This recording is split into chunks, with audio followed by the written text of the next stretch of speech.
Punjabi radio जो ऐसे सुन रहे सारे ਸਰੋਤਿਆਂ ਦਾ ਬਲਵਿੰਦਰ ਕੌਰ ਵੱਲੋਂ ਬਹੁਤ ਬਹੁਤ ਸਵਾਗਤ ਹੈ ਜੀ। ਤੇ ਪ੍ਰੋਗਰਾਮ ਖਬਰ ਤੇ ਨਜ਼ਰ ਪ੍ਰੋਗਰਾਮ ਦੇ ਵਿੱਚ ਸਾਡੇ ਨਾਲ ਹੋਣਗੇ ਬਲਤੇਜ ਪੰਨੂ ਜੀ। ਦੱਸਣਗੇ ਕਿ ਭਾਰਤ ਵਿੱਚ ਪੰਜਾਬ ਦੇ ਵਿੱਚ ਕੀ ਕੁਝ ਵਾਪਰਿਆ।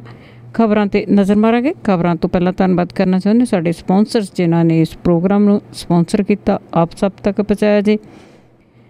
ਖਾਲਸਾ ਇੰਸ਼ੋਰੈਂਸ ਏਜੰਸੀ ਸੈਨੋ ਜਿੱਤੋਂ Gurdeep Singh Birdi Columbus, Ishanjeet Singh Kaloti Yuba City, Satnam Singh Shergill Selma, Jasvir Singh Josan Mountain House, Mandeep Singh San Jose, Jassi Gill ਅਤੇ ਜੱਸੀ ਸਿੱਧੂ ਜੀ, ਬੇਕਰਸਫੀਲਡ ਪ੍ਰੀਤਮ ਸਿੰਘ ਅਤੇ ਤਲਵਿੰਦਰ ਸਿੰਘ ਗਿੱਲ ਬੇਕਰਸਫੀਲਡ। ਬਹੁਤ ਬਹੁਤ ਇਹਨਾਂ ਦੇ ਧੰਨਵਾਦੀ ਇਹਨਾਂ ਨੇ ਇਸ ਪ੍ਰੋਗਰਾਮ ਨੂੰ ਸਪਾਂਸਰ ਕੀਤਾ, ਆਪ ਸਭ ਤੱਕ ਪਹੁੰਚਾਇਆ ਜੀ। ਸਾਡੇ ਨਾਲ ਜੁੜ ਚੁੱਕੇ ਨੇ ਬਲਤੇਜ ਪੰਨੂ ਜੀ। ਸਤਿ ਸ਼੍ਰੀ ਅਕਾਲ, ਸਵਾਗਤ ਹੈ ਜੀ। ਸਤਿ ਸ਼੍ਰੀ ਅਕਾਲ ਜੀ, ਧੰਨਵਾਦ ਜੀ, ਬਹੁਤ ਮਿਹਰਬਾਨੀ ਜੀ।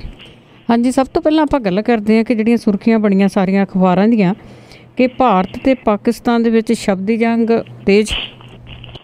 ਬਿਲਕੁਲ, ਜਿਹੜੀ ਇਹ ਦੋ ਫੌਜੀਆਂ ਦੇ ਕਤਲ ਹੋਏ ਸੀਗੇ ਜੀ, ਉਦੋਂ ਬਾਅਦ ਇਹ ਜਿਹੜਾ ਜੀ ਦੁਬਾਰਾ ਫੇਰ ਦੋਨਾਂ ਮੁਲਕਾਂ ਦੇ ਵਿਚਾਲੇ ਜਿਹੜਾ ਜੀ ਰੋਜ਼ ਕੁਛ ਨਾ ਕੁਛ ਨਵਾਂ ਜਿਹੜਾ ਜੀ ਉਹ ਹੋ ਰਿਹਾ। ਔਰ ਹੁਣ ਜਿਹੜਾ ਜੀ ਇੱਧਰ ਭਾਰਤੀ ਫੌਜ ਦੇ ਮੁਖੀ ਨੇ ਜਿਹੜੇ ਜਨਰਲ ਬਿਪਿਨ ਰਾਵਤ, ਉਹਨੇ ਇਹ ਗੱਲ ਕਹੀ ਆ ਕਿ ਭਾਰਤੀ ਫੌਜ ਜਿਹੜੀ ਹੈ ਜੀ ਉਹ ਕਾਰਵਾਈ ਕਰਨ ਤੋਂ ਪਹਿਲਾਂ ਆਪਣੀਆਂ ਯੋਜਨਾਵਾਂ ਦਾ ਖੁਲਾਸਾ ਨਹੀਂ ਕਰਦੀ। ਉਹਨਾਂ ਨੇ ਕਿਹਾ ਕਿ ਪਾਕਿਸਤਾਨ ਦੇ ਖਿਲਾਫ ਕਾਰਵਾਈ ਜਿਹੜੀ ਆ ਉਹ ਜ਼ਰੂਰ ਹੋਊਗੀ। ਔਰ ਉਹਨਾਂ ਨੇ ਕਿਹਾ ਕਿ ਇੱਦਾਂ ਅਸੀਂ ਖੁਲਾਸਾ ਕਰਕੇ ਨਹੀਂ ਕੁਛ ਵੀ ਕਰਦੇ, ਔਰ ਯੋਜਨਾ ਨੂੰ ਸਿਰੇ ਚਾੜਨ ਤੋਂ ਬਾਅਦ ਜਿਹੜੀ ਆ ਉਹ ਜਾਣਕਾਰੀ ਦਿੰਦੇ ਆ। ਉਹਨਾਂ ਨੇ ਕਿਹਾ ਕਿ ਜਦੋਂ ਵੀ ਇੱਦਾਂ ਦੀਆਂ ਘਟਨਾਵਾਂ ਵਾਪਰਦੀਆਂ ਅਸੀਂ ਜਵਾਬੀ ਕਾਰਵਾਈ ਜਿਹੜੀ ਆ ਉਹ ਕਰਦੇ ਹਾਂ। ਜਿਹੜਾ ਪਿਛਲੇ ਦਿਨਾਂ ਦੇ ਵਿੱਚ ਵੀ ਇੱਕ ਦਿਨ ਪਹਿਲਾਂ ਜਿਹੜੇ ਫੌਜ ਦੇ ਉਪ ਮੁਖੀ ਆ ਉਹਨੇ ਵੀ ਇਹ ਗੱਲ ਕਹੀ ਸੀ ਕਿ ਆਪਣੇ ਮਿੱਥੇ ਸਮੇਂ ਤੇ ਥਾਂ ਦੇ ਉੱਤੇ ਜਿਹੜੀ ਹੈ ਜੀ ਇਸ ਕਾਰਵਾਈ ਦਾ ਜਵਾਬ ਦਿੱਤਾ ਜਾਊਗਾ। ਔਰ ਦੂਜੇ ਪਾਸੇ ਪਾਕਿਸਤਾਨ ਨੇ ਇਹ ਕਿਹਾ ਜੀ ਕਿ ਭਾਰਤ ਦੇ ਜਿਹੜੇ ਭੜਕਾਊ ਬਿਆਨ ਨੇ ਇਹਦੇ ਨਾਲ ਮਾਹੌਲ ਜਿਹੜਾ ਖਰਾਬ ਹੋਊਗਾ। ਉਹਨਾਂ ਨੇ ਇਹ ਕਿਹਾ ਕਿ ਦਿੱਲੀ ਦੇ ਵਿੱਚ ਪਹਿਲਾਂ ਵੀ ਕਿਹਾ ਗਿਆ ਸੀਗਾ ਕਿ ਪਾਕਿਸਤਾਨੀ ਸੈਨਾ ਦੀ ਭਾਈਵਾਲੀ ਦੇ ਨਾਲ ਭਾਰਤੀ ਜਵਾਨਾਂ ਦੀਆਂ ਲਾਸ਼ਾਂ ਨੂੰ ਖਰਾਬ ਕੀਤਾ ਗਿਆ।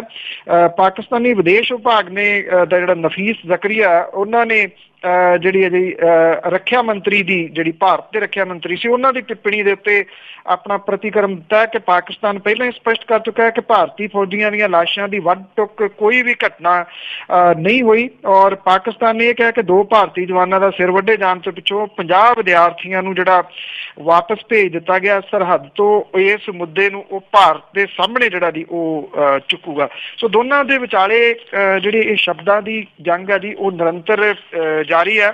ਦੋਨੋਂ ਮੁਲਕ ਜਿਹੜੇ ਨੇ, ਤੁਸੀਂ ਇਹ ਕਹਿ ਲਓ ਕਿ ਮੀਡੀਆ ਦੇ ਦਬਾਓ ਭਾਰਤੀ ਲੋਕਾਂ ਦੇ ਜਾਂ ਪਾਕਿਸਤਾਨ ਦੇ ਵਿੱਚ ਪਾਕਿਸਤਾਨੀ ਲੋਕਾਂ ਦੇ ਦਬਾਓ ਦੇ ਹੇਠ ਉਹਨਾਂ ਨੂੰ ਕੁਛ ਨਾ ਕੁਛ ਜਿਹੜਾ ਜੀ ਉਹ ਬੋਲਣਾ ਜ਼ਰੂਰ ਪੈ ਰਿਹਾ ਜੀ। ਬਿਲਕੁਲ ਜੀ, ਜੰਗ ਤਾਂ ਵੈਸੇ ਮੀਡੀਆ ਦੇ ਵਿੱਚ ਵੀ ਲੱਗੀ ਹੋਈ ਹੈ ਇਸ ਵੇਲੇ। ਤੇ ਅੱਗੇ ਆਪਾਂ ਭਾਰਤ ਦੇਸ਼ ਦੀ ਜੇ ਗੱਲ ਕਰੀਏ ਕਿ ਇਸ ਦੇਸ਼ ਦੇ ਸਭ ਤੋਂ ਗੰਦੇ ਸ਼ਹਿਰਾਂ ਦੇ ਦੀ ਸੂਚੀ ਵਿੱਚ ਅਬੋਹਰ ਤੇ ਮੁਕਤਸਰ। ਬਿਲਕੁਲ ਜੀ, ਮੈਨੂੰ ਯਾਦ ਹੈ ਕਿ 2 ਸਾਲ ਪਹਿਲਾਂ ਦੀ ਗੱਲ ਹੈ ਕਿ ਜਿਹੜੀ ਵਿਸਾਖੀ ਦੇ ਮੌਕੇ ਦੇ ਉੱਤੇ ਜਿਹੜਾ ਇੱਕ ਸੁਖਬੀਰ ਸਿੰਘ ਬਾਦਲ ਹੋਰੀ ਜਦੋਂ ਬੋਲੇ ਸੀਗੇ ਤੇ ਉਹਨਾਂ ਨੇ ਬਹੁਤ ਜ਼ਿਆਦਾ ਮੁਕਤਸਰ ਦੇ ਬਾਰੇ ਦੇ ਵਿੱਚ ਬੋਲਿਆ ਸੀਗਾ ਕਿ ਉਹਨਾਂ ਦੇ ਪਿਤਾ ਸਮਾਨ ਜਿਹੜੇ ਨੇ ਉਹਨਾਂ ਨੇ ਕਿਵੇਂ ਮੁਕਤਸਰ ਦੀ ਕਾਇਆ ਪਲਟ ਜਿਹੜੀ ਆ ਉਹ ਕਰ ਦਿੱਤੀ। ਜੇ ਯਾਦ ਹੋਵੇ ਤੇ ਇਹਦੇ ਵਿੱਚ ਉਹਨਾਂ ਨੇ ਸਾਰੀ ਦੱਸੀ ਜੀ ਕਿ ਇੱਥੇ ਕੁਛ ਵੀ ਨਹੀਂ ਸੀ ਹੁੰਦਾ ਔਰ ਸਾਰਾ ਇਹ ਉਜੜਿਆ ਹੋਇਆ ਏਰੀਆ ਸੀਗਾ ਔਰ ਇੰਨਾ ਪੈਸਾ ਮੁਕਤਸਰ ਦੇ ਉੱਤੇ ਲਾਇਆ ਦੱਸਿਆ ਜਾਂਦਾ ਅਥਾਹ। ਔਰ ਪਰ ਜਿਹੜੀ ਇੱਕ ਤਸਵੀਰ ਸਾਹਮਣੇ ਆਈ ਹੈ ਜੀ ਹੁਣ ਜਿਹੜੇ ਪੂਰੇ ਮੁਲਕ ਦੇ ਵਿੱਚ ਜਿਹੜੇ ਸ਼ਹਿਰ ਨੇ ਉਹਨਾਂ ਦੇ ਉੱਤੇ ਸਰਵੇ ਕੀਤਾ ਗਿਆ ਕਿ ਕਿਹੜੇ ਜਿਹੜੇ ਸ਼ਹਿਰ ਨੇ ਉਹ ਸਾਫ਼ ਨੇ ਤੇ ਕਿਹੜੇ ਜਿਹੜੇ ਸ਼ਹਿਰ ਨੇ ਉਹ ਸਭ ਤੋਂ ਗੰਦੇ ਨੇ। ਇੰਦੌਰ ਜਿਹੜਾ ਜੀ ਉਹ ਸਭ ਤੋਂ ਸੁਥਰਾ ਸ਼ਹਿਰ ਆਇਆ ਔਰ ਚੰਡੀਗੜ੍ਹ ਜ਼ਰੂਰ ਜਿਹੜੀ ਪੰਜਾਬ ਹਰਿਆਣਾ ਦੀ ਰਾਜਧਾਨੀ ਹੈ ਉਹ 11ਵੇਂ ਨੰਬਰ ਦੇ ਉੱਤੇ ਆ। ਨਹੀਂ ਤਾਂ ਅਦਰਵਾਈਜ਼ ਜਿਹੜੇ ਪੰਜਾਬ ਦੇ ਸ਼ਹਿਰ ਨੇ ਉਹਨਾਂ ਦਾ ਮੰਦਾ ਹਾਲ ਜਿਹੜਾ ਜੀ ਇਸ ਸਰਵੇਖਣ ਦੇ ਵਿੱਚ ਦੱਸਿਆ ਗਿਆ ਜੀ। ਜਿਹੜੇ ਸਭ ਤੋਂ ਗੰਦੇ ਸ਼ਹਿਰ ਨੇ ਉਹਦੇ ਵਿੱਚ ਬਿਹਾਰ ਦਾ ਗੋਂਡਾ ਜਿਹੜਾ ਡਿਸਟ੍ਰਿਕਟ ਹੈ ਜੀ ਸਭ ਤੋਂ ਜ਼ਿਆਦਾ ਗੰਦਾ ਕਿਹਾ ਗਿਆ। ਪਰ ਜਿਹੜੇ ਮੁਕਤਸਰ ਤੇ ਅਬੋਹਰ ਜਿਹੜੇ ਇਹ ਵੀ ਦੋ ਗੰਦੇ ਸ਼ਹਿਰ ਨੇ ਔਰ ਪਟਿਆਲਾ ਵੀ ਗੰਦੇ ਸ਼ਹਿਰਾਂ ਦੇ ਵਿੱਚ ਜਿਹੜਾ ਜੀ ਉਹ ਸ਼ਾਮਲ ਹੋਇਆ। ਸੋ 3 ਮੁੱਖ ਮੰਤਰੀਆਂ ਦੇ ਜਿਹੜੇ ਆ ਜੀ ਉਹ ਪਿੰਡ ਤੁਸੀਂ ਕਹਿ ਲਓ ਪ੍ਰਕਾਸ਼ ਸਿੰਘ ਬਾਦਲ, ਹਰਚੰਦ ਸਿੰਘ ਬਰਾੜ ਹੋਰਾਂ ਦਾ ਜੱਦੀ ਜ਼ਿਲ੍ਹਾ ਤੇ ਇਤਿਹਾਸਕ ਤੌਰ ਦੇ ਉੱਤੇ ਵੱਡੀ ਅਹਿਮੀਅਤ ਰੱਖਣ ਵਾਲਾ ਸ੍ਰੀ ਮੁਕਤਸਰ ਸਾਹਿਬ ਜਿਹੜਾ ਜੀ ਉਹ ਗੰਦੇ ਸ਼ਹਿਰਾਂ ਦੀ ਸੂਚੀ ਦੇ ਵਿੱਚ ਹੈ। ਜਿਹੜੀ ਪਿਛਲੀ ਸੂਚੀ ਜਾਰੀ ਹੋਈ ਸੀ ਉਹਦੇ ਵਿੱਚ ਅੰਮ੍ਰਿਤਸਰ ਵੀ ਗੰਦੇ ਸ਼ਹਿਰਾਂ ਦੇ ਵਿੱਚ ਜਿਹੜਾ ਉਹ ਸ਼ਾਮਲ ਹੋਇਆ ਸੀਗਾ। ਕੈਪਟਨ ਅਮਰਿੰਦਰ ਸਿੰਘ ਹੋਰੀ ਦੂਜੀ ਵਾਰੀ ਮੁੱਖ ਮੰਤਰੀ ਬਣੇ ਨੇ, ਉਹਨਾਂ ਦਾ ਸ਼ਹਿਰ ਜਿਹੜਾ ਪਟਿਆਲਾ ਉਹ ਵੀ ਪੰਜਾਬ ਦੇ 4 ਸਭ ਤੋਂ ਗੰਦੇ ਸ਼ਹਿਰਾਂ ਦੇ ਵਿੱਚ ਜਿਹੜਾ ਜੀ ਉਹ ਸ਼ਾਮਲ ਹੈ। 434 ਸ਼ਹਿਰਾਂ ਦੇ ਉੱਤੇ ਇਹ ਸਰਵੇਖਣ ਕਰਾਇਆ ਗਿਆ। ਮੁਕਤਸਰ ਇਹਨਾਂ ਦੇ ਵਿੱਚੋਂ 428ਵੇਂ ਨੰਬਰ ਦੇ ਉੱਤੇ ਆ। ਔਰ ਇਹ ਕਿਹਾ ਗਿਆ ਜੀ ਕਿ ਮੁਕਤਸਰ ਜਿਹੜਾ ਕਿ 40 ਮੁਕਤਿਆਂ ਦੀ ਸਮਰਪਿਤ ਜਿਹੜੀ ਹੈ ਜੀ ਉਹ ਧਰਤੀ ਹੈ। ਇਹਦੇ ਦਰਬਾਰ ਸਾਹਿਬ ਨੂੰ ਜਾਣ ਵਾਲਾ ਕੋਈ ਵੀ ਰਾਹ ਸਾਫ਼ ਨਹੀਂ ਹੈ। ਸਰਕਾਰ ਕਹਿੰਦੀ ਇਹਨਾਂ ਰਾਹਾਂ ਦੇ ਉੱਤੇ ਉਹਨੇ ਕਰੋੜਾਂ ਰੁਪਈਏ ਜਿਹੜੇ ਆ ਜੀ ਉਹ ਖਰਚੇ ਆ। ਉਹ ਖਰਚੇ ਕਿੱਥੇ ਗਏ ਇਹ ਨਹੀਂ ਪਤਾ ਜੀ। 70 ਸਫਾਈ ਸੇਵਕ ਨੇ ਜਿਨ੍ਹਾਂ ਦੀ ਮਿਆਦ ਜਿਹੜੀ ਹੈ ਜੀ ਉਹ ਖਤਮ ਹੋ ਗਈ ਹੋਈ ਆ। ਸ਼ਹਿਰ ਦੇ ਵਿੱਚ ਥਾਂ ਥਾਂ ਦੇ ਉੱਤੇ ਕੂੜੇ ਦੇ ਘਾਹ ਜਿਹੜੇ ਜੀ ਉਹ ਢੇਰ ਲੱਗੇ ਹੋਏ ਆ। ਸੋਲਿਡ ਵੇਸਟ ਮੈਨੇਜਮੈਂਟ ਪਲਾਂਟ ਜਿਹੜਾ ਜੀ ਉਹ ਸ਼ੁਰੂ ਨਹੀਂ ਹੋ ਸਕਿਆ। ਜਿਹੜਾ ਉੱਥੋਂ ਦੇ ਪ੍ਰਸ਼ਾਸਨ ਵਾਲੇ ਜੀ ਉਹ ਕਹਿੰਦੇ ਕਿ ਸਾਡੇ ਕੋਲੇ ਫੰਡ ਹੈ ਨਹੀਂ ਗੇ, ਉੱਤੋਂ ਫੰਡ ਜਿਹੜੇ ਉਹ ਨਹੀਂ ਆਏ। ਸਰਕਾਰ ਇਹ ਕਹਿੰਦੀ ਰਹੀ ਆ ਕਿ ਕਰੋੜਾਂ ਰੁਪਈਏ ਦੇ ਫੰਡ ਜਿਹੜੇ ਨੇ ਉਹਨਾਂ ਨੇ ਦਿੱਤੇ ਨੇ ਤੇ ਉਹ ਸਾਰੇ ਦੇ ਸਾਰੇ ਸ਼ਹਿਰ ਤੇ ਲੱਗੇ ਨੇ। ਹੁਣ ਇਹ ਨਹੀਂ ਪਤਾ ਲੱਗਿਆ ਜੀ ਕਿ ਉੱਤੋਂ ਆਉਂਦੇ ਫੰਡ ਤੇ ਥੱਲੇ ਆਉਣ ਤੱਕ ਉਹ ਵਿਚਾਲੇ ਜਿਹੜੇ ਜੀ ਕਿੱਥੇ ਗਾਇਬ ਹੋ ਗਏ, ਜਿਹਦੇ ਕਰਕੇ ਜਿਹੜਾ ਜੀ ਇਹ ਗੰਦੇ ਸ਼ਹਿਰਾਂ ਦੇ ਵਿੱਚ ਸ਼ਾਮਲ ਹੋ ਗਿਆ। ਅਜੇ ਬੋਲੇ ਨਹੀਂ, ਹੋ ਸਕਦਾ ਜੀ ਪ੍ਰਕਾਸ਼ ਸਿੰਘ ਬਾਦਲ ਹੋਰੀ ਇਹ ਕਹਿ ਦੇਣ ਕਿ ਕੇਂਦਰ ਦਾ ਧੱਕਾ ਜੀ, ਇਹ ਪੰਜਾਬ ਸਰਕਾਰ ਦਾ ਨਹੀਂ।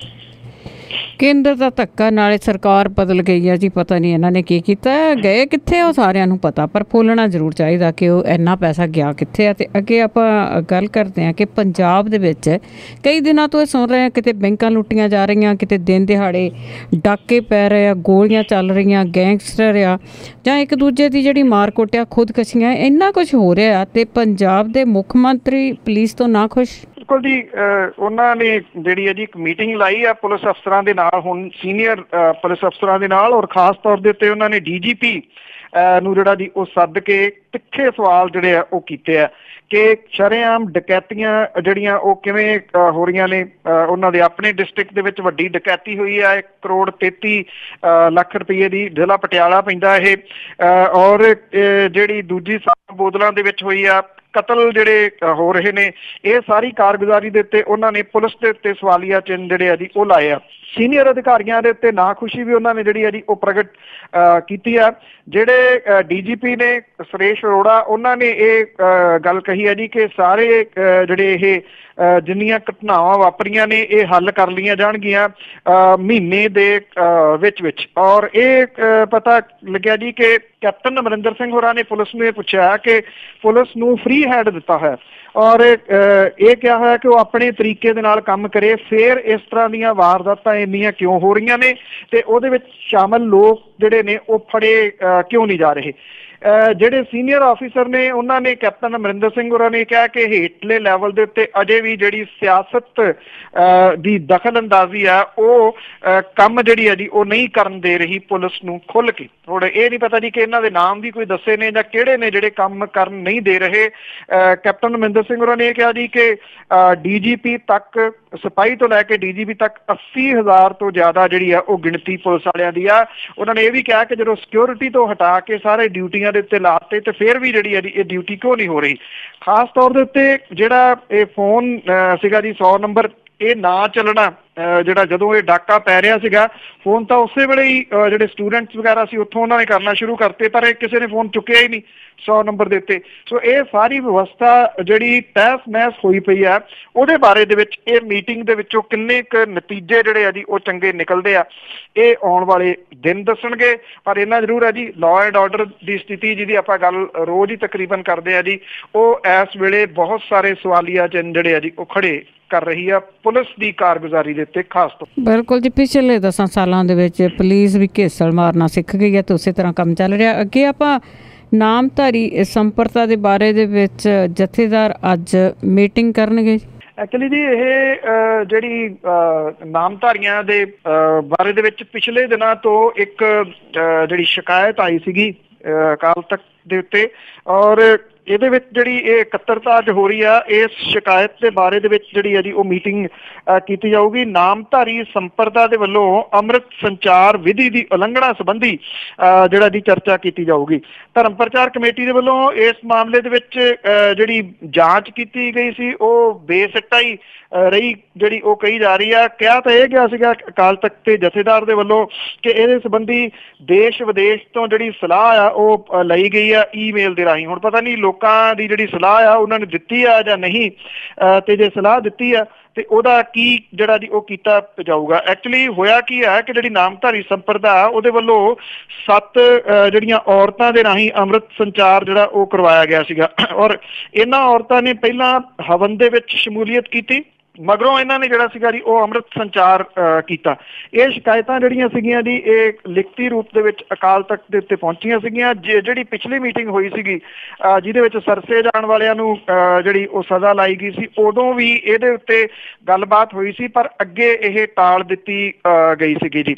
ਇਹ ਕਿਹਾ ਗਿਆ ਸੀਗਾ ਕਿ ਅਗਲੀ ਮੀਟਿੰਗ ਦੇ ਵਿੱਚ ਇਹਦੇ ਸੰਬੰਧੀ ਫੈਸਲਾ ਲਿਆ ਜਾਊਗਾ।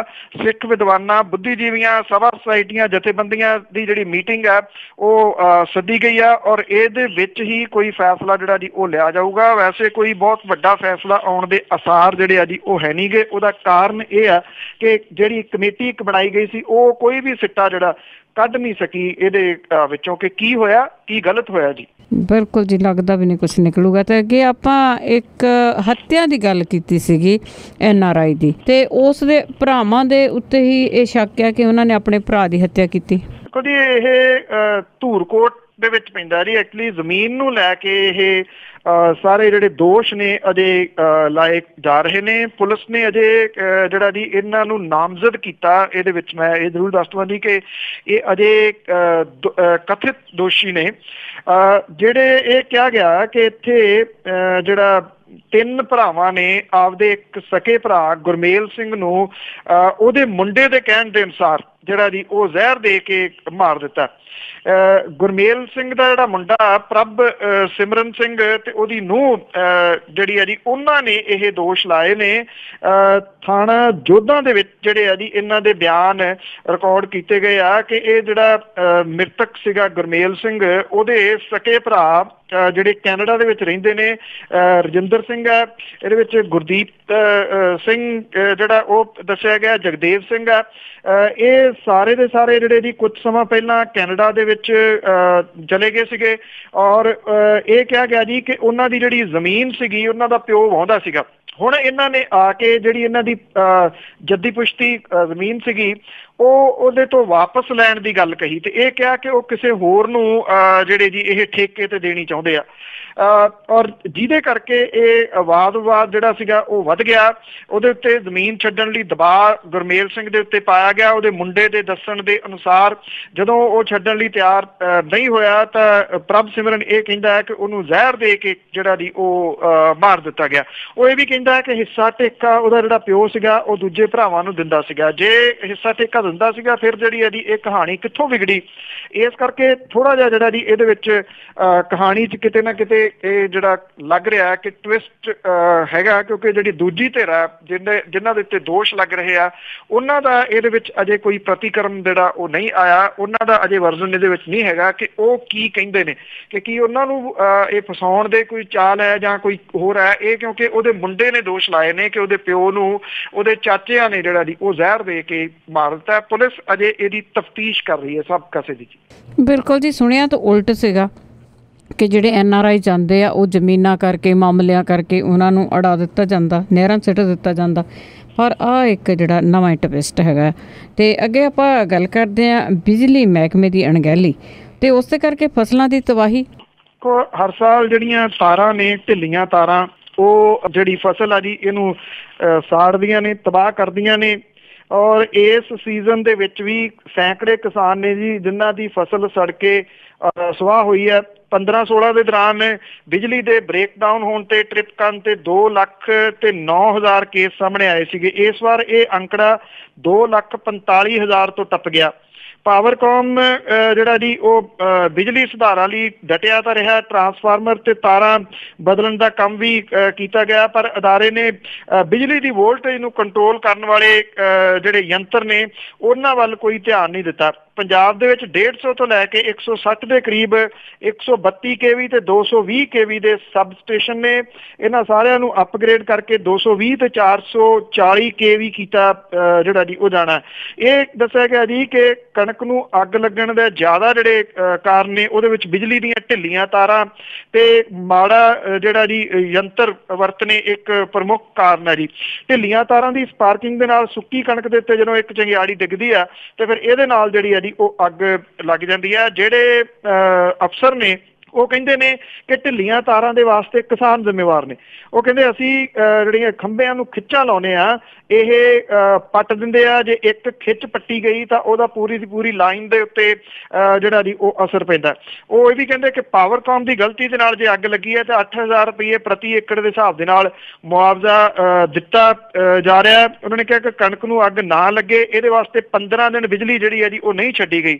ਫਿਰ ਵੀ ਪਾਵਰਕਾਮ ਨੂੰ ਜਿਹੜਾ ਜੀ ਉਹ ਦੋਸ਼ੀ ਠਹਿਰਾਇਆ ਜਾ ਰਿਹਾ। ਜਿੱਥੋਂ ਤੱਕ ਮਾੜੇ ਸਮਾਨ ਦੀ ਗੱਲ ਹੈ ਉਹ ਕਹਿੰਦੇ ਇਹਦੇ 'ਚ ਸਾਡਾ ਕੀ ਕਸੂਰ, ਜੋ ਉੱਤੋਂ ਆਉਂਦਾ ਸਮਾਨ ਅਸੀਂ ਥੱਲੇ ਜਿਹੜਾ ਜੀ ਉਹ ਸਮਾਨ ਲਾ ਦਿੰਦੇ ਆ, ਅਸੀਂ ਕਿਹੜਾ ਉਹ ਘਰੇ ਜਿਹੜਾ ਜੀ ਉਹ ਬਣਾਉਂਦੇ ਆ। ਤਾਂ ਇਹ ਜਿਹੜੇ ਮਾੜੇ ਯੰਤਰ ਨੇ ਇਹ ਐਕਚੁਅਲੀ ਹੁੰਦਾ ਕੀ ਹੈ ਜੀ ਕਿ ਜਿੱਥੋਂ ਇਹ ਲਏ ਜਾਂਦੇ ਨੇ ਉੱਥੇ ਹਿੱਸਾ ਪੱਤੀ ਜਿਹੜੇ ਸਿਆਸਤਦਾਨ ਨੇ ਉਹੀ ਕਰ ਜਾਂਦੇ ਨੇ ਕਿ ਵੇਖੀ ਜਾਊਗੀ ਬਾਅਦ ਦੇ ਵਿੱਚ ਜਿਹੜਾ ਜੀ ਉਹ ਕੀ ਹੁੰਦਾ। ਪੈਸੇ ਬਣਦੇ ਇਹਨਾਂ ਚੀਜ਼ਾਂ ਤੋਂ ਹੀ ਨੇ, ਜਿਹਦੇ ਕਰਕੇ ਤੁਸੀਂ ਜਿਹੜਾ ਜੀ ਇਹ ਕਹਿ ਸਕਦੇ ਹੋ ਕਿ ਇਹ ਮਾੜੇ ਸਮਾਨ ਦੀ ਵਜ੍ਹਾ ਕਰਕੇ ਲੋਕਾਂ ਦੀ ਜਿਹੜੀ ਪੁੱਤਾਂ ਧੀਆਂ ਵਾਂਗੂ ਪਾਲੀ ਫਸਲ ਜਿਹੜੀ ਆ ਉਹ ਹਰ ਸਾਲ ਸੜ ਕੇ ਸੁਆਹ ਹੁੰਦੀ ਹੈ।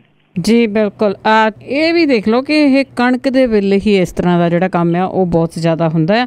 ਤੇ ਅੱਗੇ ਆਪਾਂ ਗੱਲ ਕਰਦੇ ਆ ਇੱਕ ਲਾਪਤਾ ਫੌਜੀ ਆ ਤੇ ਉਹਦਾ ਪੁੱਤ ਨੇ ਕਈ ਸਵਾਲ ਖੜੇ ਕੀਤੇ। ਇਹ ਵੀ ਪਿੰਡ ਜਿਹੜਾ ਜੀ ਇਹ ਇੱਥੇ ਪੈਂਦਾ ਹੈਗਾ ਧੂਲਕੋਟ, ਉਹਦਾ ਪਿਓ ਜਿਹੜਾ ਜੀ ਐਕਚੁਅਲੀ ਲਹਿਰਾ ਧੂਲਕੋਟ ਆ ਜੀ। ਇਹ ਅਰਸ਼ਿੰਦਰ ਸਿੰਘ ਆ, ਉਹਨੇ ਸਵਾਲ ਜਿਹੜੇ ਆ ਜੀ ਬਹੁਤ ਵੱਡੇ ਖੜੇ ਕੀਤੇ ਨੇ। ਜੋ ਕੁਛ ਆਹ ਸਰਹੱਦ ਦੇ ਉੱਤੇ ਚੱਲ ਰਿਹਾ ਉਹਦੇ ਸੰਦਰਭ ਦੇ ਵਿੱਚ ਹੀ ਤੁਸੀਂ ਇਹ ਕਹਿ ਲਓ ਕਿ ਇਹੋ ਜਿਹੇ ਜਿਹੜੇ ਪਰਿਵਾਰ ਨੇ ਉਹ ਕਿੱਦਾਂ ਜੀਂਦੇ ਹੋਣਗੇ ਜਾਂ ਕਿੱਦਾਂ ਜਿਉਂਦੇ ਰਹੇ ਨੇ, ਕਿਸੇ ਨੇ ਪੁੱਛਿਆ ਹੀ ਨਹੀਂ। ਇੱਕ ਬਜ਼ੁਰਗ ਔਰਤ ਜਿਹੜੀ 45 ਸਾਲ ਆਪਣੇ ਘਰ ਵਾਲੇ ਦੀ ਬਰਸੀ ਮਨਾਉਂਦੀ ਰਹੀ। ਪਿਛਲੇ ਸਾਲ ਉਹਨੂੰ ਇਹ ਪਤਾ ਲੱਗਿਆ ਕਿ ਜਿਹਦੀ ਉਹ ਬਰਸੀ ਮਨਾਉਂਦੀ ਰਹੀ ਉਹ ਤਾਂ ਜਿਉਂਦਾ, ਕਿਉਂਕਿ ਉਹ ਲਾਪਤਾ ਹੋ ਗਿਆ ਸੀ 1971 ਵਾਲੀ ਜੰਗ ਦੇ ਵਿੱਚ। ਔਰ ਧਰਮਪਾਲ ਸਿੰਘ ਇਹਦਾ ਨਾਮ ਸੀਗਾ ਜੀ। ਇਹ ਲਾਪਤਾ ਹੋ ਗਿਆ, ਮੁੜ ਕੇ ਉਹਨੂੰ ਸ਼ਹੀਦ ਕਰਾਰ ਦੇ ਦਿੱਤਾ ਗਿਆ। ਜਿਹੜੀ ਔਰਤ ਸੀ ਪਾਲ ਕੌਰ, ਉਹਦਾ ਵਿਆਹ ਜਿਹੜਾ ਸੀਗਾ ਜੀ ਧਰਮਪਾਲ ਸਿੰਘ ਦੇ ਭਰਾ ਦੇ ਨਾਲ ਜਿਹੜਾ ਹੋ ਗਿਆ। ਔਰ 45 ਸਾਲ ਇਹ ਆਪਣੇ ਪਤੀ ਦੀ ਜਿਹੜੀ ਸੀ ਉਹ ਬਰਸੀ ਮਨਾਉਂਦੀ ਰਹੀ। ਪਰਿਵਾਰ ਨੇ ਆਪਣੇ ਪੱਲਿਓਂ ਪੈਸੇ ਖਰਚੇ 60,000 ਰੁਪਇਆ ਤੇ ਪਿੰਡ ਲਹਿਰਾ ਧੂਰਕੋਟ ਦੇ ਵਿੱਚ ਸ਼ਹੀਦ ਦਾ ਬੁੱਤ ਲਵਾਤਾ। ਔਰ ਜਿਹੜਾ ਜੀ 16 ਦੇ ਵਿੱਚ ਮਈ 16 ਦੇ ਵਿੱਚ ਇੱਕ ਵਿਅਕਤੀ ਜਿਹੜਾ ਰਿਹਾ ਹੋ ਕੇ ਆਇਆ ਪਾਕਿਸਤਾਨ ਦੀ ਜੇਲ੍ਹ ਚੋਂ, ਉਹਨੇ ਆ ਕੇ ਦੱਸਿਆ ਕਿ ਧਰਮਪਾਲ ਸਿੰਘ ਤਾਂ ਜਿਉਂਦਾ। ਉਦੋਂ ਤੋਂ ਜਿਹੜਾ ਜੀ ਇਹਨਾਂ ਨੇ ਕੋਸ਼ਿਸ਼ਾਂ ਆਰੰਭੀਆਂ ਔਰ ਜਿਹੜੇ ਮੈਂਬਰ ਪਾਰਲੀਮੈਂਟ ਨੇ ਭਗਵੰਤ ਮਾਨ, ਉਹਨੇ ਇਹ ਜਿਹੜਾ ਇਸ਼ੂ ਸੀਗਾ ਜੀ ਉਹ ਸੈਂਟਰ ਤੱਕ ਲੈ ਕੇ ਗਏ। ਜਿਹੜੇ ਇੱਥੇ ਵਿਦੇਸ਼ ਮੰਤਰੀ ਨੇ ਉਹਨਾਂ ਤੱਕ, ਔਰ ਕਾਫੀ ਹੱਦ ਤੱਕ ਕਾਗਜ਼ ਪੱਤਰ ਦਾ ਕੰਮ ਵੀ ਹੋ ਗਿਆ। ਔਰ ਵਿਸਾਖੀ ਦੇ ਨੇੜੇ ਤੇੜੇ ਇਹਨਾਂ ਕੁਝ ਜਿਹੜੇ ਛੱਡੇ ਜਾਣੇ ਸੀ ਉਹਨਾਂ ਦੇ ਵਿੱਚ ਇੱਕ ਧਰਮਪਾਲ ਸਿੰਘ ਵੀ ਸ਼ਾਮਲ ਜਿਹੜਾ ਜੀ ਉਹ ਦੱਸਿਆ ਜਾਂਦਾ। ਪਰ ਉਦੋਂ ਪਹਿਲਾਂ ਜਿਹੜਾ ਜੀ ਆਹ ਕੁਝ ਜਿਹੜਾ ਹੋ ਗਿਆ, ਜਿਹੜੇ ਹਾਲਾਤ ਬਣ ਗਏ ਫਿਰ ਸਰਹੱਦ ਦੇ ਉੱਤੇ, ਇਹ ਸਾਰਾ ਕੁਝ ਜਿਹੜਾ ਸੀਗਾ ਜੀ ਉਹ ਖਟਾਈ 'ਚ ਪੈ ਗਿਆ। ਅਰਸ਼ਿੰਦਰ ਸਿੰਘ ਜਿਹੜਾ ਜੀ ਉਹ ਇਹ ਕਹਿੰਦਾ ਕਿ ਜਦੋਂ ਉਹ ਬੁੱਤ ਦੇ ਕੋਲੋਂ ਲੰਘਦਾ ਹੈ ਕਦੇ ਉਹਨੂੰ ਹਾਸਾ ਆਉਂਦਾ ਤੇ ਕਦੇ ਉਹਨੂੰ ਰੋਣਾ ਜਿਹੜਾ ਜੀ ਉਹ ਆਉਂਦਾ। ਉਹ ਕਹਿੰਦਾ ਉਹਨੂੰ ਇਉਂ ਲੱਗਦਾ ਹੈ ਕਿ ਅੱਜ ਬੁੱਤ ਜਿਉਂਦਾ ਪਰ ਲੋਕ ਜਿਹੜੇ ਨੇ ਉਹ ਮਰ ਚੁੱਕੇ ਹੋਏ ਨੇ। ਕਿਉਂਕਿ ਉਹ ਕਹਿੰਦਾ ਜੀ ਕਿ ਸਾਡੇ ਪਰਿਵਾਰ ਦੀ ਨਾ ਕਿਸੇ ਨੇ ਸਾਰ ਲਈ, ਨਾ ਕਿਸੇ ਨੇ ਜਿਹੜਾ ਜੀ ਉਹ ਪੁੱਛਿਆ। ਇਹ ਤਰਾਸਦੀ ਵੈਸੇ ਇੱਕ ਧਰਮਪਾਲ ਸਿੰਘ ਦੇ ਪਰਿਵਾਰ ਦੀ ਨਹੀਂ ਹੈ ਜੀ, ਕਈ ਇਸ ਤਰ੍ਹਾਂ ਦੇ ਪਰਿਵਾਰ ਨੇ ਜਿਨ੍ਹਾਂ ਦੇ ਜੀ ਜਿਹੜੇ ਨੇ 71 ਵਾਲੀ ਜੰਗ ਤੇ 65 ਵਾਲੀ ਜੰਗ ਦੇ ਅਜੇ ਵੀ ਜੇਲ੍ਹਾਂ 'ਚ ਰੁਲ ਰਹੇ ਨੇ ਪਾਕਿਸਤਾਨ ਦੇ, ਜਾਂ ਫਿਰ ਉੱਥੇ ਹੀ ਵਿਚਾਰੇ ਉਹ ਮਰ ਮੁੱਕ ਗਏ ਨੇ ਜੀ। ਬਿਲਕੁਲ ਜੀ। ਦੇਖ ਲਓ ਉਦੋਂ ਦੇ ਕਿੰਨੇ ਪ੍ਰਧਾਨ ਮੰਤਰੀ ਆਏ ਆ, ਕਿਸੇ ਨੇ ਵੀ ਇਸ ਗੱਲ ਵੱਲ ਖਿਆਲ ਨਹੀਂ ਕੀਤਾ ਕਿ ਸਾਡੇ ਦੇਸ਼ ਦੇ ਰਾਖੇ ਕਿਸੇ ਹੋਰ ਜੇਲ੍ਹ ਦੇ ਵਿੱਚ ਬੈਠੇ ਆ। ਤੇ ਅੱਗੇ ਆਪਾਂ ਗੱਲ ਕਰਦੇ ਜੀ ਧਰਨਾਕਾਰੀਆਂ ਦੀ। ਉਹਨਾਂ ਨੂੰ ਬਿਲੜ ਕਿਹਾ ਜਾਂਦਾ ਸੀਗਾ। ਸਾਰਿਆਂ ਨੂੰ ਪਤਾ ਹੈ ਕਿ ਪਿਛਲੇ ਸਮੇਂ ਦੇ ਵਿੱਚ ਕਿ ਬਿਲੜ ਧਰਨੇ ਲਾਉਂਦੇ ਆ, ਪਰ ਬਿਲੜ ਕਹਿਣ ਵਾਲੇ ਆਪ ਹੀ ਧਰਨੇ ਲਾ ਕੇ ਬੈਠੇ ਆ।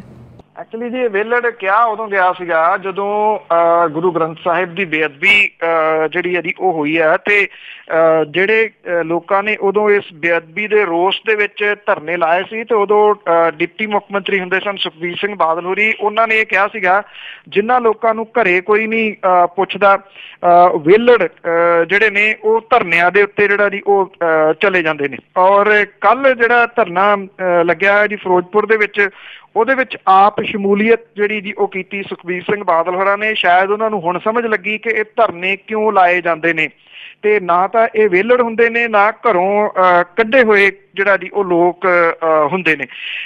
ਅਸਲ ਦੇ ਵਿੱਚ ਫਿਰੋਜ਼ਪੁਰ ਦੇ ਡਿਸਟ੍ਰਿਕਟ ਦੇ ਵਿੱਚ ਜਿਹੜੇ ਪਿਓ ਪੁੱਤਾਂ ਦਾ ਕਤਲ ਹੋ ਗਿਆ ਸੀ, ਉਹਦੇ ਸੰਬੰਧ ਦੇ ਵਿੱਚ ਅਕਾਲੀ ਦਲ ਨੇ ਧਰਨਾ ਜਿਹੜਾ ਜੀ ਉਹ ਲਾਇਆ ਹੋਇਆ ਕਿ ਉੱਥੇ ਲੱਖਾ ਜਿਹੜਾ ਕਿ ਇਸ ਕਤਲ ਦੇ ਵਾਸਤੇ ਲੋੜੀਂਦਾ ਉਹਨੂੰ ਗ੍ਰਿਫਤਾਰ ਕੀਤਾ ਜਾਵੇ। ਸੁਖਬੀਰ ਸਿੰਘ ਬਾਦਲ ਹੋਰਾਂ ਨੇ ਉੱਥੇ ਵਾਰਨਿੰਗ ਜਿਹੜੀ ਦਿੰਦਿਆਂ ਹੋਇਆ ਕਿਹਾ ਕਿ 48 ਘੰਟਿਆਂ ਦੇ ਵਿੱਚ ਉਹਨੂੰ ਗ੍ਰਿਫਤਾਰ ਕੀਤਾ ਜਾਵੇ, ਨਹੀਂ ਤਾਂ ਉਹ ਕਹਿੰਦੇ ਪੰਜਾਬ ਦੇ ਹਾਲਾਤ ਇੱਦਾਂ ਦੇ ਬਣਾ ਦਿਆਂਗੇ ਕਿ ਕੰਟਰੋਲ ਕਰਨੇ ਜਿਹੜੇ ਆ ਜੀ ਉਹ ਸਰਕਾਰ ਦੇ ਵਾਸਤੇ, ਪੁਲਿਸ ਦੇ ਵਾਸਤੇ ਔਖੇ ਹੋ ਜਾਣਗੇ। ਇਹ ਸ਼ਬਦ ਜਿਹੜੇ ਆ ਜੀ ਉਹਨਾਂ ਨੇ ਉੱਥੇ ਇਸ ਧਰਨੇ ਦੇ ਵਿੱਚ ਬੋਲੇ ਨੇ। ਇਹ ਵੀ ਕਿਹਾ ਕਿ 48 ਘੰਟਿਆਂ ਤੋਂ ਬਾਅਦ ਅਗਲਾ ਪ੍ਰੋਗਰਾਮ ਜਿਹੜਾ ਜੀ ਉਹ ਦਿੱਤਾ ਜਾਊਗਾ। ਕੁਛ ਅੰਦਰ ਖਾਤੇ ਜਿਹੜੀਆਂ ਕਨਸੋਆਂ ਨੇ ਉਹ ਇਹ ਵੀ ਦੱਸਦੀਆਂ ਨੇ ਕਿ ਅਕਾਲੀ ਦਲ ਦੇ ਅੰਦਰੋਂ ਅੰਦਰੀ ਜਿਹੜਾ ਜੀ ਉਹ ਕਾਫੀ ਕੁਛ ਰਿੱਝ ਰਿਹਾ, ਜਿਹਦੇ ਕਰਕੇ ਇੱਕਦਮ ਜਿਹੜਾ ਜੀ ਅਕਾਲੀ ਦਲ ਦਾ ਢਾਂਚਾ ਵੀ ਬਰਖਾਸਤ ਕੀਤਾ ਗਿਆ, ਤੇ ਕੁਛ ਹਾਰੇ ਹੋਏ ਨੇਤਾ ਜਿਹੜੇ ਨੇ ਉਹਨਾਂ ਦੀ ਡਿਊਟੀ ਲਾ ਦਿੱਤੀ ਗਈ ਹੈ ਕਿ ਹਾਰ ਦੇ ਕਾਰਨ ਉਹ ਲੱਭਣਗੇ ਜਿਹੜੇ ਆਪ ਹਾਰੇ ਹੋਏ ਨੇ। ਔਰ ਦੂਜਾ ਇਹ ਵੀ ਕਿਹਾ ਜਾ ਰਿਹਾ ਜੀ ਕਿ ਧਰਨਿਆਂ ਵਗੈਰਾ ਦੇ ਉੱਤੇ ਜਿਹੜਾ ਉਹ ਪਹੁੰਚਣਾ, ਇਹ ਵੀ ਕਿਤੇ ਨਾ ਕਿਤੇ ਇੱਕ ਡਰ ਹੈ ਜਿਹੜਾ ਕਿ ਅੰਦਰੋਂ ਅੰਦਰੀ ਕੁਛ ਜਿਹੜਾ ਜੀ ਰਿੱਝ ਰਿਹਾ ਅਕਾਲੀ ਦਲ ਦੇ ਅੰਦਰ, ਉਹਦੇ ਕਰਕੇ ਜਿਹੜਾ ਜੀ ਇਹ ਡਰ ਹੈ, ਜਿਹਦੇ ਕਰਕੇ ਉਹਨਾਂ ਨੂੰ ਧਰਨਿਆਂ ਤੱਕ ਜਿਹੜਾ ਜੀ ਉਹ ਆਉਣਾ ਪਿਆ। ਪਰ ਆਪਣੇ ਹੀ ਬਿਆਨਾਂ ਦੇ ਉੱਤੇ ਹੁਣ ਉਹ ਜਿਹੜਾ ਜੀ ਉਹ ਕੀ ਕਹਿਣਗੇ, ਇਹਦਾ ਜਵਾਬ ਉਹਨਾਂ ਨੇ ਕੁਝ ਵੀ ਨਹੀਂ ਦਿੱਤਾ ਜੀ। ਬਿਲਕੁਲ ਜੀ, ਜਦੋਂ ਆਪ ਇਸ ਪੋਜੀਸ਼ਨ ਦੇ ਵਿੱਚ ਸੀਗੇ ਤਾਂ ਕੀ ਉਦੋਂ 24 ਘੰਟੇ, ਉਦੋਂ ਤਾਂ 24 ਮਹੀਨੇ ਵੀ ਕੁਛ ਨਹੀਂ ਕੀਤਾ ਜੀ ਉਹਨਾਂ ਨੇ, ਤੇ ਹੁਣ ਕੀ ਆਸ ਕਰਦੇ ਆ? ਤੇ ਅਖੀਰ ਵਿੱਚ ਆਜ਼ਨਾਮਾ ਕਿ ਕਰਦਾ ਪਾਕ ਜੇ ਧਾਵਾ ਤਾਂ ਲੋਕ ਪੁੱਛਣ, ਕਰਦੀ ਪਈ ਕਿ ਹਿੰਦ ਸਰਕਾਰ ਮੀਆਂ। ਕਰਦਾ ਪਾਕ ਜੇ ਧਾਵਾ ਤਾਂ ਲੋਕ ਪੁੱਛਣ, ਕਰਦੀ ਪਈ ਕਿ ਹਿੰਦ ਸਰਕਾਰ ਮੀਆਂ। ਆਉਂਦੇ ਟੱਪ ਸਰਹੱਦਾਂ ਤੇ ਵਾਰ ਕਰਦੇ, ਫੌਜੀ ਭਾਰਤ ਦੇ ਜਾਣ ਉਹ ਮਾਰ ਮੀਆਂ।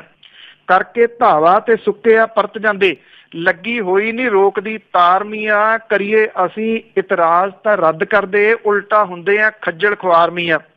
ਜਿਹੜੇ ਕਹਿੰਦੇ ਸੀ ਆਊ ਜੇ ਰਾਜ ਸਾਡਾ, ਚੁੱਕਣ ਦੇਣੀ ਨਹੀਂ ਕਿਸੇ ਨੂੰ ਅੱਖ ਮੀਆਂ। ਜਿਹੜੇ ਕਹਿੰਦੇ ਸੀ ਆਊ ਜੇ ਰਾਜ ਸਾਡਾ, ਚੁੱਕਣ ਦੇਣੀ ਨਹੀਂ ਕਿਸੇ ਨੂੰ ਅੱਖ ਮੀਆਂ। ਨਿਕਲੇ ਆ ਵੀ ਕੱਖ ਨਹੀਂ ਕਰਨ ਜੋਗੇ, ਗੱਲੀ ਬਾਤੀ ਹੀ ਮਾਰ ਰਹੇ ਝੱਖ ਮੀਆਂ। ਜੀ ਥੈਂਕ ਯੂ ਜੀ, ਬਹੁਤ ਬਹੁਤ ਧੰਨਵਾਦ।